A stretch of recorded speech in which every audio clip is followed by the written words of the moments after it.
ఆంగ్ల నూతన సంవత్సరం కావడంతో మొత్తం ఆలయాలన్నీ కూడా భక్తులతో కిటకిటలాడుతున్న పరిస్థితి అయితే కనిపిస్తూ వస్తుంది. ప్రస్తుతం మనం అలిపిరి నడక మార్గం వద్ద ఉన్నాం. ఈ మార్గంలో కూడా చాలా మంది భక్తులు, లోకల్స్, అలాగే తిరుమలకు వచ్చే యాత్రికులు కూడా భారీ స్థాయిలో ఇక్కడికి చేరుకున్న పరిస్థితి. నడక మార్గం కూడా తిరుమలకు చేరుకొని స్వామిని దర్శించుకునే పరిస్థితి అయితే మనకి ఇక్కడ కనిపిస్తూ వస్తుంది. ప్రస్తుతం మనం అలిపిరి నడక మార్గంలోని పాదాల మండపం వద్ద ఉన్నాం. ఇక్కడ భారీ స్థాయిలో కూడా భక్తులు చేరుకొని మొదటి రోజు స్వామివారికి పూజలు చేస్తున్న పరిస్థితి అయితే కనిపిస్తూ వస్తుంది. అయితే మొత్తం మీద తిరుపతితో పాటుగా తిరుమలలో కూడా భక్తుల రద్దీ ఉందనే చెప్పుకోవాలి. అయితే ప్రస్తుతం తిరుమలలో మాత్రం కొంతమేర భక్తుల రద్దీ తగ్గుముఖం పట్టిందని చెప్పుకోవచ్చు. ఇప్పటికిప్పుడు దర్శనం చేరుకున్న భక్తులు కనీసం ఒక 8 గంటల సమయంలోనే స్వామివారి దర్శనం అయ్యే విధంగా కూడా టీటీడీ ఏర్పాటు చేస్తున్న పరిస్థితి. ఇక 4 కంపార్ట్మెంట్ కూడా భక్తులు వేచి ఉన్న పరిస్థితి అయితే కనిపిస్తూ వస్తుంది. అయితే మొత్తం మీద తిరుమలలో మాత్రం విఐపి తాకిడి ఎక్కువగా ఉందని చెప్పుకోవచ్చు. కేంద్ర మంత్రులు, అలాగే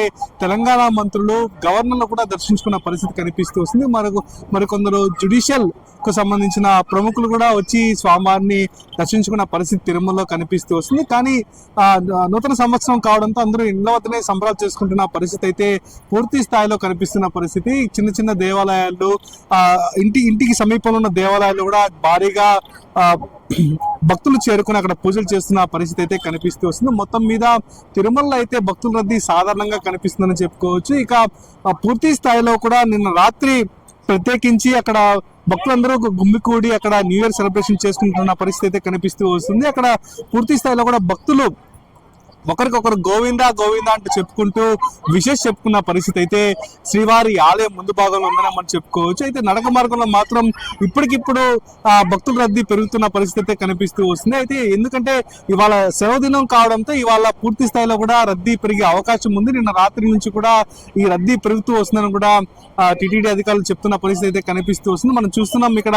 భారీ స్థాయిలో కూడా కొబ్బరికాయలు కొట్టి స్వామివారికి నివేదన చేస్తున్న పరిస్థితి. ఇది మొదటి మెట్టు కావడంతో ఇక్కడ ముందుగా ఒక టెంకాయ సమర్పించి, ఆ టెంకాయ ద్వారా సమర్పించి స్వామివారికి నేరుగా నడక మార్గం స్టార్ట్ చేయడం అయితే మొదటి నుంచి వస్తున్న ఆచారంగా మనం చెప్పుకోవచ్చు. ఇక్కడ నుంచి కూడా పసుపు కుంకుమ పెట్టుకొని వెళ్ళే చాలా మంది భక్తులు కూడా ఉంటారు. వారందరూ కూడా తమ మొక్కులు ఇదే విధంగా తీర్చుకుంటూ వస్తారు. ఇక్కడ నుంచి మొక్కుగా వెళ్ళిన భక్తులు స్వామివారిని నేరుగా దర్శించి మొక్కులు సమర్పించుకోవడం ఎన్నో ఏళ్లగా ఆనవాయితీగా వస్తున్న పరిస్థితి అయితే కనిపిస్తూ వస్తుంది. ఇది నూతన సంవత్సరం కావడంతో ఇక్కడ భారీ స్థాయిలో కూడా తిరుపతి స్థానికులతో పాటుగా భక్తులు కూడా భారీగా చేరుకున్న పరిస్థితి కనిపిస్తూ వస్తుంది. పాదాల మండపంలో కూడా క్యూ లైన్ భారీగా వ్యాపించి ఉన్న పరిస్థితి అయితే మనకి కనిపిస్తూ వస్తుంది. మొత్తం మీద తిరుపతిలోనే పలు ప్రాంతాల్లో ఉన్న ఆలయాల్లో కూడా భక్తుల రద్దీ భారీ స్థాయిలో ఉందని చెప్పుకోవచ్చు. శ్రీ పద్మావతి అమ్మవారి టెంపుల్ అయితే ఏకంగా 6 నుంచి 7 గంటల సమయం పట్టే అవకాశం అయితే దర్శనానికి కనిపిస్తూ వస్తుంది. ఇక శైవ క్షేత్రాల్లో కూడా కపిల్ తీర్థంలో కావచ్చు, శ్రీకాళహస్తిలో కావచ్చు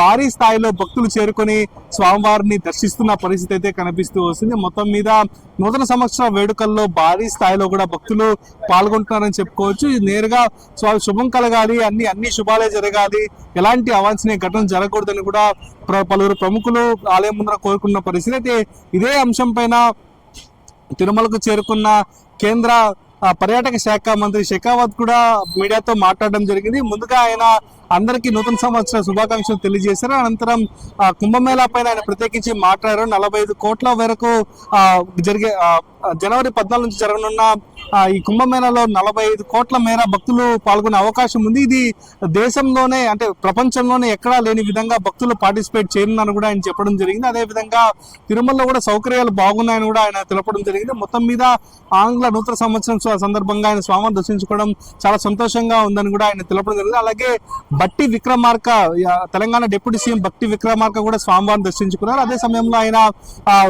ప్రపంచంలో తెలుగు వారందరూ కూడా బాగుండాలి, అందరూ సుఖ సంతాలతో ఉండాలని కూడా ఆయన కోరుకోవడం జరిగింది. అదేవిధంగా తెలంగాణలో ఆర్థిక రాజకీయ పరంగా అభివృద్ధి సాగాలని కూడా ఆయన కోరుకోవడం జరిగింది. ఇంకా ఆయనతో పాటుగా మనకి జమ్మూ కాశ్మీర్ గవర్నర్ కూడా పాల్గొనడం జరిగింది. వీరందరూ కూడా ఉదయం నైవేద్య విరామం సమయంలో వీరందరూ స్వామివారి దర్శనంలో పాల్గొనడం జరిగింది. అయితే ఇది ఆంగ్ల నూతన సంవత్సరం కావడంతో ఎక్కడ కానీ హంగు ఆర్భాటాలు లేకుండా, ఎలాంటి వివిధ డెకరేషన్స్ లేకుండా పూర్తి స్థాయిలో కూడా సాంప్రదాయబద్ధంగా ఎలాంటి ప్రత్యేక పూజలు లేకుండా కేవలం నార్మల్గా ఎలా జరుగుతుందో అలాంటి పూజలు నిర్వహిస్తున్న పరిస్థితి. ఎందుకంటే ఉగాది అయితే మనం ప్రత్యేకించి పర్వదినాలుగా మనం జరుపుకునే సాంప్రదాయం అయితే వస్తుంది. అయితే ఇది నూతన సంవత్సరం, ఇది ఆంగ్లానికి సంబంధించిన సంవత్సరం కావడంతో ఎక్కడ కానీ ప్రత్యేకించి డెకరేషన్స్ కావచ్చు, లైట్ సెట్స్ కావచ్చు ఎక్కడ వేసిన పరిస్థితి కనపడలేదు. ఇది ప్రభుత్వ ఆదేశాల మేరకు ఇది గత 4 సంవత్సరాలుగా జరుగుతున్న పరిస్థితిగా మనం చెప్పుకోవచ్చు. మొత్తం మీద ఆలయాల వద్ద అయితే పూర్తి స్థాయిలో రద్దీ కనిపిస్తుందని చెప్పుకోవాలి.